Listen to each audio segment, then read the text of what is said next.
নমস্কার বন্ধুরা, সম্পাস কুকিং এ আপনাদের স্বাগত। আজকে আমি রান্না করব নিরামিষ ছোলার ডাল। নিরামিষ ছোলার ডাল করার জন্য এখানে আমি 200 গ্রাম ছোলার ডাল নিয়ে নিয়েছি। চলুন দেখে নেওয়া যাক আমি কিভাবে ছোলার ডালটা রান্না করি। প্রথমে আমি ডালটা জল দিয়ে 2-3 বার মতো ধুয়ে নেব।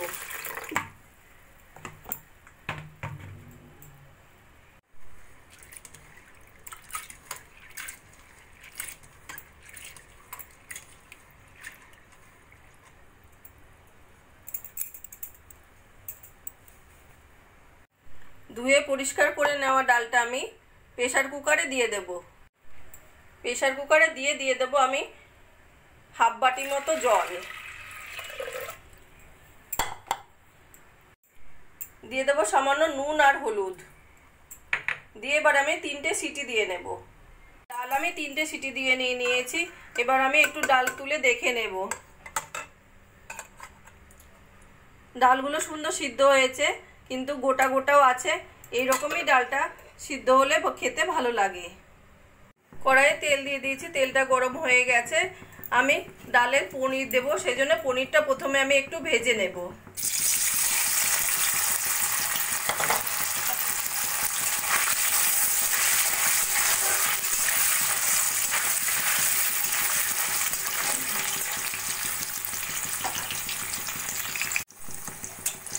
পনির আমি হালকা সোনালি করে ভেজে নিয়েছি। এবার আমি পনিরগুলো তুলে রাখবো।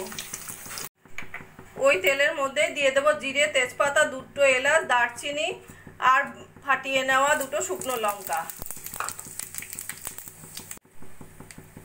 ফোড়ন হালকা সোনালি হলে দিয়ে দেবো হাফ চামচ মতো ঘষে নেওয়া আদা। যেহেতু আমি সিদ্ধ করাতে নুন হলুদ দিয়েছি, তাই আমি অল্প করে নুন আর হলুদ দিয়ে দেবো। দিয়ে দেবো জিরের গুঁড়ো আর কাশ্মীরি লঙ্কার গুঁড়ো। দিয়ে দেবো কয়েকটা কাজু। সব দিয়ে একটু ভাজা ভাজা করে নেব।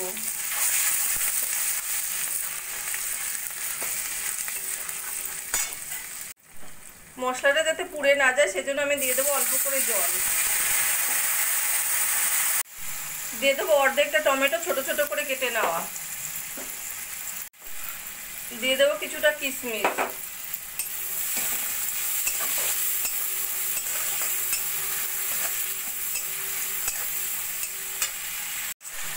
টমেটোগুলো সুন্দর গলা গলা যতক্ষণ না হচ্ছে ততক্ষণ আমি মশলাটা কষিয়ে নেব।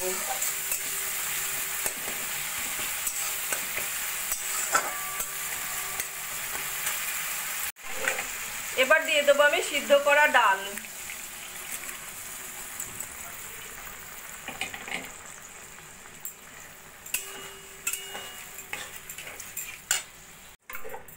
প্রেসার কুকার ধুয়ে দিয়ে দেবো অল্প করে জল।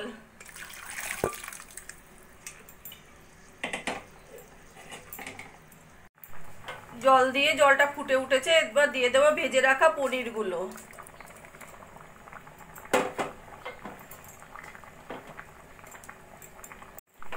দিয়ে দেবো 4টে চেরা কাঁচা লঙ্কা।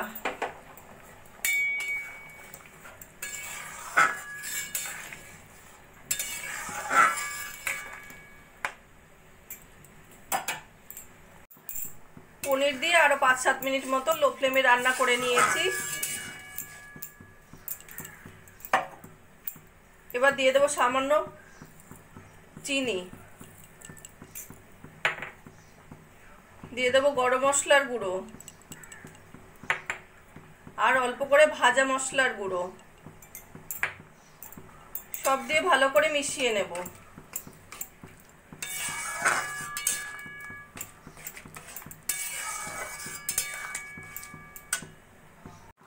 সবকিছু দিয়ে আরো 2-3 মিনিট মতো রান্না করে নিয়েছি।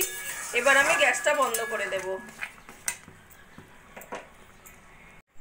পনির, কাজু, কিশমিশ দিয়ে রেস্টুরেন্ট স্টাইলের নিরামিষ ছোলার ডাল রান্নাটা আমার কমপ্লিট হয়ে গেছে। আমার এই রেসিপিটা যদি ভালো লাগে আপনারা বাড়িতে বানিয়ে দেখতে পারেন। গরম গরম লুচি, পরোটা সব কিছুর সঙ্গে খেতে অসাধারণ লাগবে। আর কমেন্ট করে জানাবেন কেমন লাগলো। প্লিজ লাইক, শেয়ার ও সাবস্ক্রাইব করবেন।